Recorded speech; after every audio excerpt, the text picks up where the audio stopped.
23 जानेवारी 2024 ची संध्याकाळ भारतातला सर्वोच्च नागरी पुरस्कार म्हणजेच भारतरत्न या पुरस्कारासाठी एका नावाची घोषणा होते। ते नाव होतं बिहारचे माजी मुख्यमंत्री दिवंगत कर्पूरी ठाकूर। महत्त्वाचं म्हणजे त्यांच्या 100व्या जयंतीच्या पूर्वसंध्येलाच या पुरस्काराची घोषणा करण्यात आली। ओबीसींना आरक्षण देणारे पहिले मुख्यमंत्री अशी कर्पूरी ठाकूर यांची ओळख। त्यांच्याविषयी सविस्तर जाणून घेऊयात याच व्हिडिओमधून।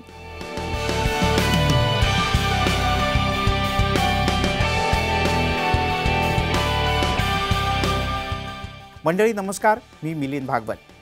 कर्पूरी ठाकूर हे बिहारमधलं एक अतिशय आदरणीय आणि प्रचंड लोकप्रिय व्यक्तिमत्व। त्यांचा जन्म नाभिक समाजातला। आपल्या कारकिर्दीमध्ये दीनदुबळ्या जनतेसाठी त्यांनी सातत्यानं काम केलं। ब्रिटिशांच्या विरोधातील भारत छोडो आंदोलनाच्या दरम्यान कर्पूरी ठाकूर यांनी 26 महिने जेलमध्ये काढले। अतिशय साधी राहणी आणि उच्च विचारसरणी याचं उत्तम उदाहरण म्हणजे कर्पूरी ठाकूर।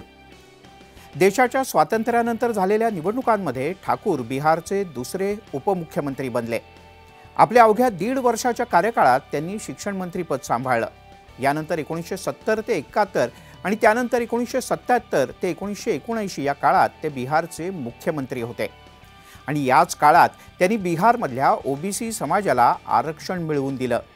ओबीसींना आरक्षण देणारं बिहार हे देशातलं पहिलं राज्य ठरलं। त्यांच्या साध्या राहणीमुळे लोक प्रचंड प्रभावित व्हायचे।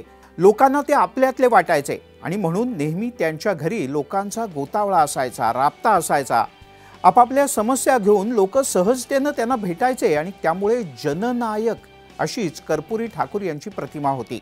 सध्याचे मुख्यमंत्री नितीश कुमार यांच्या कामावर सुद्धा कर्पूरी ठाकूर यांच्या समाजवादी राजकारणाचा प्रभाव आहे।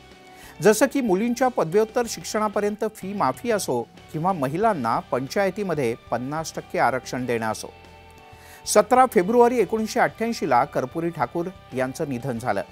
पण आजही बिहारच्या राजकारणात त्यांचं नाव अतिशय आदरानं घेतलं जातं। जवळपास 1.5 वर्षांपूर्वी म्हणजे 12 जुलै 2022 ला राष्ट्रीय जनता दलाचे नेते तेजस्वी यादव यांनी कर्पूरी ठाकूर यांना भारतरत्न देण्याची मागणी केली होती। यानंतर अनेकांनी या मागणीला वारंवार समर्थन सुद्धा दिलं। अखेर कर्पूरी ठाकूर यांना तो देशाचा सर्वोच्च नागरी सन्मान अर्थात भारतरत्न जाहीर झाला आणि तोही त्यांच्या 100व्या जयंतीच्या 1 दिवस आधी।